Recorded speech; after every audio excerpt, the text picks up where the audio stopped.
दोस्तों, आज मैं आपको एक ऐसी अद्भुत कहानी सुनाने वाला हूं। कहानी एक ऐसे इंसान की जिसकी जिंदगी नाकामियों और परेशानियों से भरी हुई थी। हर दिन उसके लिए बोझ जैसा था, सपनों और हकीकत के बीच की लड़ाई जैसा। लेकिन एक दिन उसकी जिंदगी बदल जाती है, क्योंकि उसे पता चलता है कि उसके खानदान का एक बहुत बड़ा खजाना कहीं दबा हुआ है। अब सोचिए, खजाना मिलना कोई मामूली बात है क्या? पर असली हैरत की बात यह थी कि वो खजाना किसी जंगल या गुफा में नहीं, बल्कि देश की सबसे खतरनाक जेल के नीचे दबा हुआ था। अब सवाल ये है कि आखिर एक सीधा साधा इंसान उस खजाने को कैसे पाएगा? यही है हमारी कहानी का दिलचस्प सफर। हमारी कहानी शुरू होती है जेंग से। जेंग मन से एक राइटर था। सपने देखता था कि कभी एक सुपरहिट कहानी लिखेगा। पैसों की बहुत जरूरत थी, लेकिन किस्मत तो जैसे उसकी दुश्मन बन गई थी। फिर भी हार मानना जेंग की आदत नहीं थी। वो कोशिश करता रहा अपनी जिंदगी को सही करने की। एक दिन जेंग अपने प्रोड्यूसर से मिलने गया। प्रोड्यूसर ने उसे एक कहानी लिखने का काम दिया था और थोड़ा एडवांस भी दिया था। जेंग जब उसके ऑफिस पहुंचा तो हक्का बक्का रह गया, क्योंकि प्रोड्यूसर का ऑफिस फिल्म का ऑफिस कम और गुंडों का अड्डा ज्यादा लग रहा था। वहां सामने एक बेचारा लेखक बुरी तरह पिट रहा था, क्योंकि उसने अपनी स्टोरी पूरी नहीं की थी।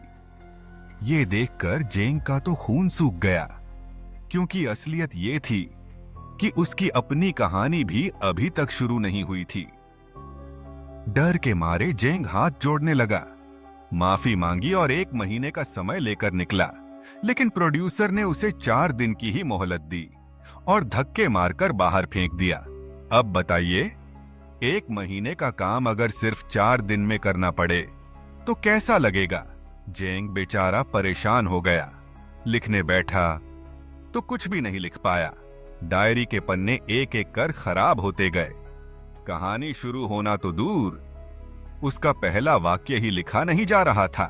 थक हार कर जेंग ने सोचा, अब दिमाग ठंडा करना पड़ेगा।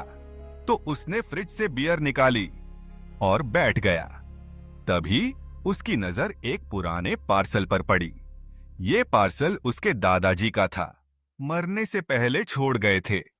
उसने खोला तो अंदर एक खत मिला। जेंग ने खत पढ़ना शुरू किया और पीने की वजह से कब आंख लग गई पता ही नहीं चला। सपने में उसके सामने दादाजी आ गए।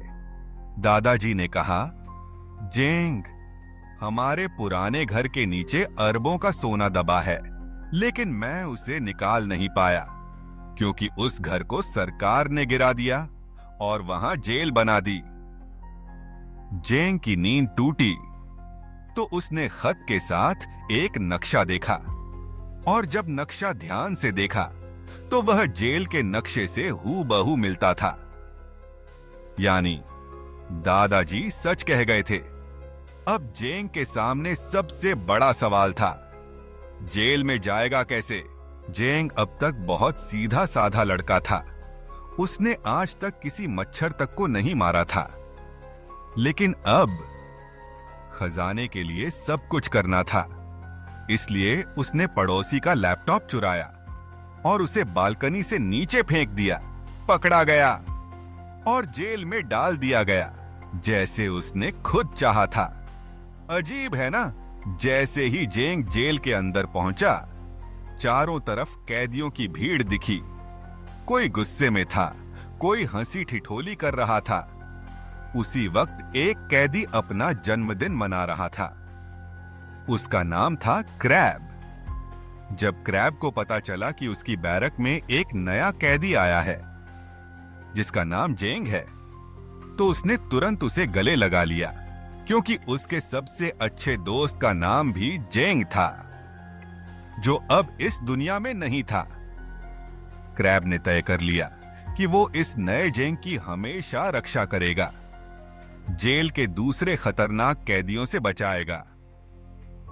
धीरे धीरे जेंग को जेल की असली सच्चाइयों का पता चलने लगा। एक बुजुर्ग कैदी अंकल लुई ने उसे बताया, जेल में 2 गैंग का राज चलता है। पहली गैंग क्रैब की है, जो नेक दिल है और कभी किसी को सताने नहीं देती, और दूसरी शिजाई की गैंग। शिजाई एक खतरनाक कैदी है, ज्यादातर लोग उससे डर कर रहते हैं। और इसी बीच जेंग उसी जगह, उसी पेड़ को ढूंढ रहा था जिसके नीचे उस खजाने का राज दबा हुआ था।